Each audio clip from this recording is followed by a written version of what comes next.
So, what a week it has been.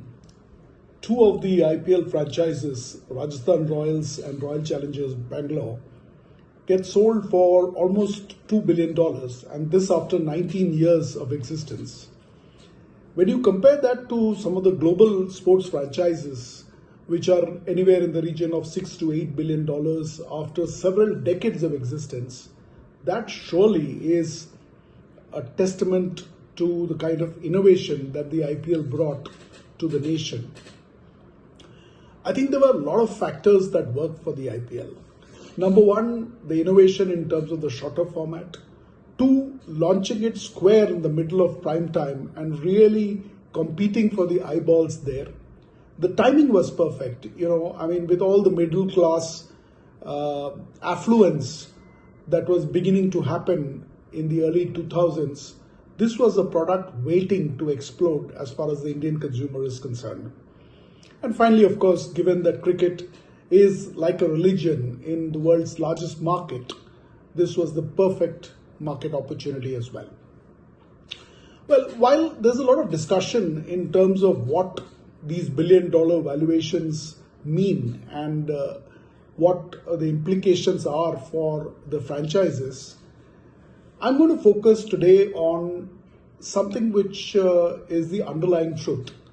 The fact is that when Lalit Modi sold the concept of the IPL to his friends, to some of the businessmen, some of the individual family owners, it was still a concept. There was no game, there was no league, there was no proven business model. And therefore, he was actually selling hope.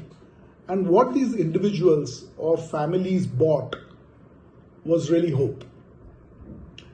I guess they would have looked at it from a short-term perspective, saying, let's wait and see how it pans out over the next 2 or 3 years, and then we'll figure out what's going to happen. But no one foresaw the fact that this would give you multiples, 20x, 30x multiples in terms of valuation over the purchase price back in 2007. What's happening now is that the transition is from individuals or family-owned businesses to more corporate, private equity-owned consortiums. And I'm going to focus on 5 key things that I'm going to look out for and 5 key things to watch out for when this transition happens. One, I would put a few things under the first bucket. So these would be structure, it would be corporate governance, it could be KPIs, analytics. All these form my first bucket. I think the way the IPL franchises are going to be managed is going to see a significant departure from what we have seen over the first 2 decades.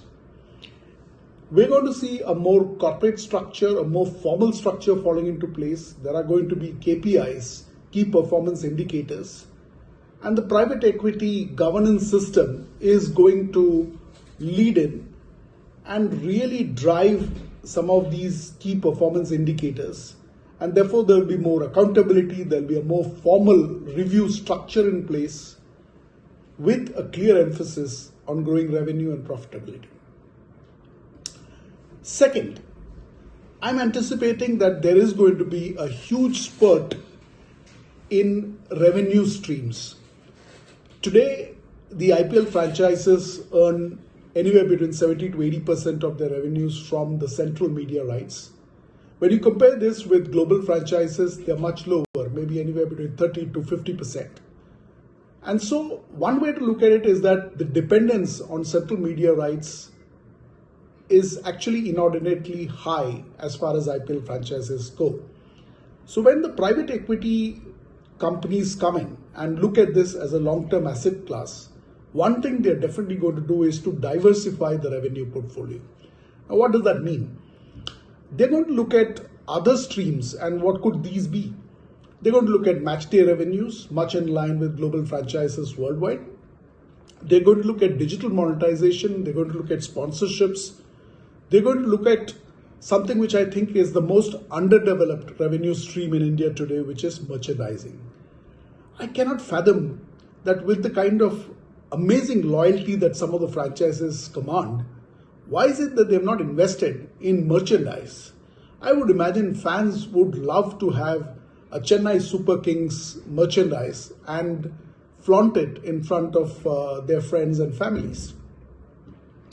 So that's going to be the second one. The third one, I think, is going to be, again, combining the need to basically drive revenue streams and also to bring in higher valuations, because that's the objective that the private equity firms are going to look at, is global expansion. I think we're going to definitely see many more outfits of the IPL franchises playing in global leagues. We're going to see them branching out into as many markets as possible, and therefore look at India domestic income and look at international revenue streams as two distinct verticals. Fourth, and this is my favorite, I think in terms of fan engagement, there is precious little that the IPL franchises have done. You see the social handles, the YouTube pages coming alive in the first month before the IPL, and then a month or so after the IPL, they kind of get slacked off. I think what we're going to see is a year-round fan engagement. There are going to be fan engagement programs in line with what global franchises do, which means that for a small token subscription, fans of the franchise are going to get access to content that no one else can. There are going to be goodies, there are going to be many things that fans can look forward to when they become members of the franchise. And I think that is an area that's going to explode in India. And finally, if you really look at it, I think the last one is going to be about an inordinate focus on profitability. At the end of the day, the DNA of the private equity firm is to look at profitability, and that's what's going to drive valuation in the long term. What that would mean is that there's going to be a lot more focus on margins, on efficiencies, and to really cut wastages.